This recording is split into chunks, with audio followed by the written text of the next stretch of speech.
Welcome back to the deep dive. Today, we are tackling something really critical in B2B marketing. We're diving into trade shows. Specifically, how on earth do you measure the real payback, the ROI? Because, let's be honest, those big flashy booths feel essential. But proving their worth, that's tough. Okay, let's just rip the Band-Aid off with the numbers. We've gone through some great resources, including a really detailed ROI calculator guide. And wow, one figure just screamed out, trade shows chew up a massive 35% of the typical B2B marketing budget. 25%. Yeah, it's huge. I mean, you can just picture the CFOs wincing every time a trade show application hits their desk. They absolutely should wince. Because despite that huge spend, the data shows less than 40% of companies are actually properly measuring performance. Less than 40, so most are just guessing. Pretty much, you're spending over a third of your marketing cash, basically flying blind. That's a recipe for, well, wasted money, missed chances, and just no clue about your real ROI. Okay. And that gap, spending big but measuring little, that's exactly why we're doing this deep dive. Right. Our mission today is to use this kind of structured approach from the guide to figure out the metrics, the formula, the strategies you need to stop hoping it went well and start knowing what worked and how to do it again. Okay, I like that. Stop guessing, start calculating. So first things first, let's get the basics down. When we say exhibitor ROI, what are we actually measuring? At its core, it's pretty simple conceptually. It's a comparison. You're looking at the total value got sales, sure, but also qualified leads, even brand awareness, and you compare that against everything you spent to be there. All the costs. All the costs. If the value is higher than the cost, bingo, positive ROI. Makes sense. And there's a formula for this. Yep, the classic one. ROI percentage is revenue minus investment. Divide that whole thing by the investment, then multiply by 100. Revenue investment. Investment. Okay. Times 100. Got it.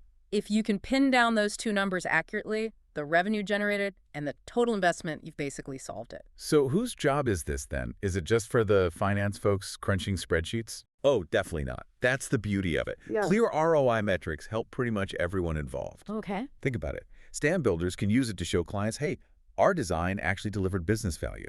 Exhibitors, obviously, use it to justify those big budget requests. Right, to the CFOs we mentioned. Exactly. Marketing directors need it for event analytics, tracking performance, and the sales teams. They can see exactly how efficient their lead generation was at that specific show. It really spreads the insight around. Okay, so it's democratizing the data, as you said. And the goal using something like this calculator guide is to get some key numbers out.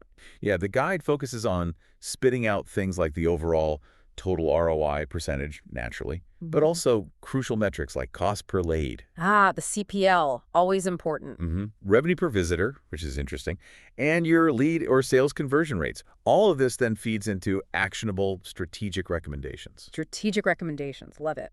But you know the saying, garbage in, garbage out. The quality of those outputs totally depends on how good your inputs are. Which brings us neatly to the first big hurdle.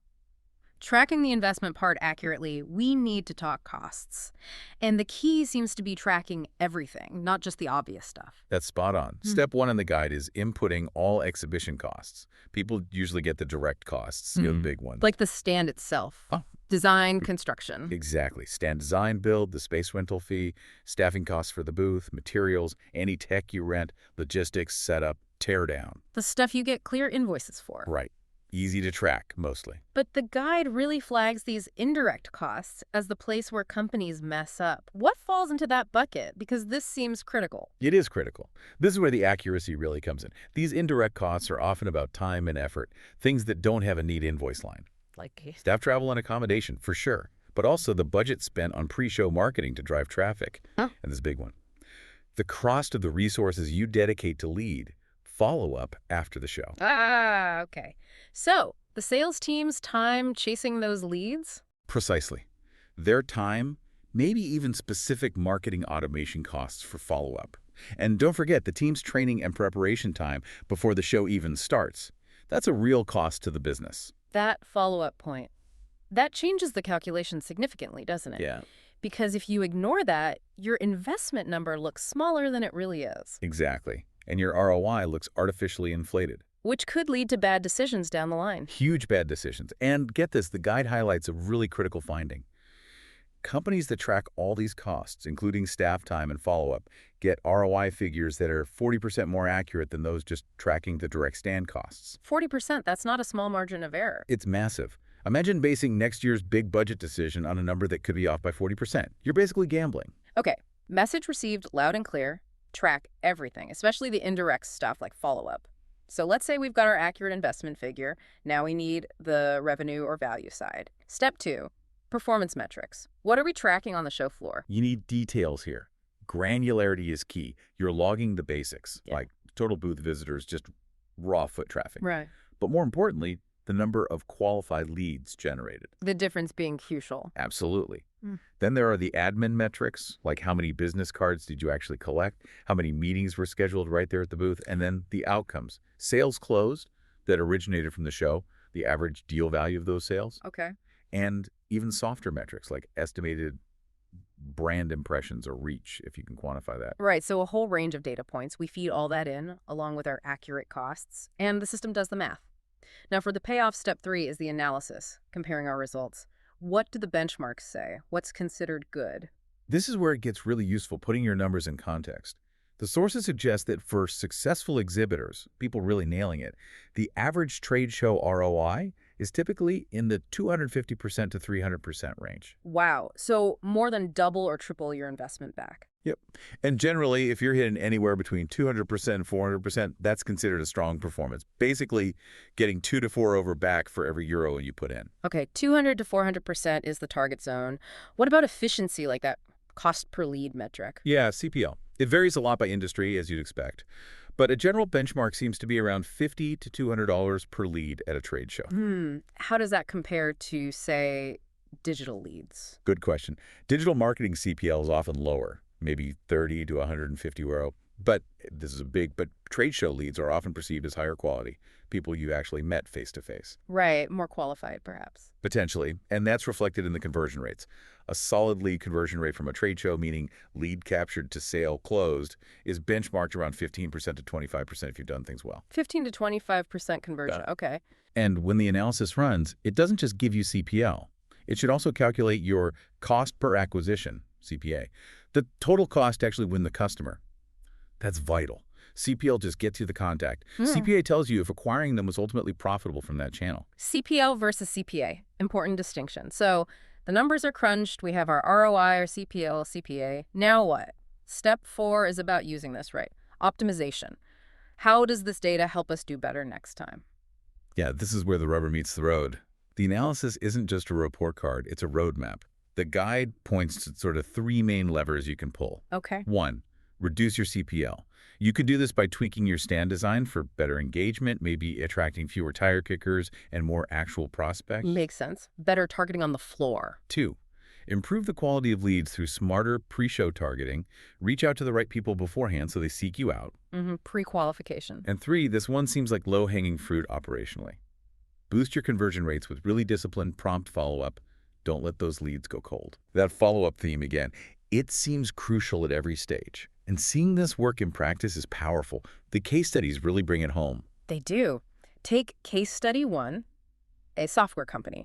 They had a $40,001 budget line item for a show. Big number. Yep. Instead of just spending it and hoping, they used the calculator beforehand to set a target. They figured out they needed exactly 120 qualified leads to hit their minimum acceptable ROI of 200%. So it gave the team a concrete goal, not just do well, but get 120 qualified leads. Exactly, change their whole focus. And then case study 3, this one really justifies spending more sometimes. So They compared 2 options, a basic 15,000 euro stand versus a much pricier 45,000 custom build. most finance teams would push for the cheaper one, surely. You'd think, but the modeling showed the custom stand, while 3 times the price, generated 60% more qualified leads. The design was just better at attracting and engaging the right people. 60% more leads. That's significant. Yeah, it was huge. So the basic stand actually did well, hitting 400% ROI. Still strong. But the custom stand, it delivered a massive 500% ROI. That extra 100 points completely justified the higher upfront cost because it was a superior lead gen machine. Wow. That really shows that cutting corners on the stand itself, if leads are your main goal, can be a totally false economy. You might save money up front, but lose much more in potential return. Precisely. Okay, one practical question before we wrap: strategy, timing. Trade show results, especially B2B sales, take time. When should you actually measure the ROI? Is it right after the show? Months later? Good question. The consensus seems to be you need a two-pronged approach. First, a short-term check, maybe within 2 weeks. Look at leads captured, meetings booked. That tells you about your immediate booth effectiveness. Okay, quick feedback. But then, crucially, you need the long-term view. Track the ROI over, say, 6 to 12 months. You have to do this to account for longer B2B sales cycles and see the full revenue impact. Otherwise, you're missing the biggest part of the picture. 6 to 12 months. Okay, that requires patience and tracking. It does. And if you're sitting there thinking, okay, great, but my budget is fixed, there are ways to boost ROI without spending more. It's about efficiency. Like what? Like really drilling down on pre-qualifying visitors with targeted outreach, training your booth staff seriously, make sure they're engaging properly, not just scanning badges passively, optimizing the stand layout for better traffic flow, and, yes, implementing that super prompt systematic follow-up for every single qualified lead. No excuses. It always comes back to solid execution, doesn't it? Okay, this has been incredibly insightful. Let's do a quick flyby of the main takeaways for everyone listening, especially if you're planning your next trade show. First, remember the sheer scale, that 35% of the average B2B marketing budget figure. It's a massive investment. Treat it seriously. Absolutely. Second, get obsessive about tracking all your costs. Include the indirects, the follow-up time, the prep time. Don't fall into that 40% accuracy trap. Get the investment number right. Critical. And third, know your benchmarks. Aim high. That 200% to 400% ROI range is what strong performers achieve. Aim for 200 to 400%. But, and this is a really important but, when you compare that number maybe to digital channels, don't forget the qualitative stuff. The stuff ROI percentages don't always capture. Like what? Like the power of face-to-face relationship building, live product demos where people can touch and feel, gathering competitive intelligence just by walking the floor, building brand credibility in person. Digital's great, but it just can't replicate those aspects. That's a fantastic point. Context is everything. Okay, here's our final thought for you to mull over, something that came up in the research. While 200-400% is the general benchmark, the guide hinted that for companies selling really high-value contracts, think million-dollar deals, maybe even a 150% ROI, could be considered a huge success if it generates just a couple of highly qualified, late-stage pipeline opportunities. Interesting point, the quality over quantity argument. Exactly. So the question to leave you with is, what's the real value, beyond the percentage, of filling your sales pipeline with a few near-certain high-value deals? That's something to really think about in your next budget meeting.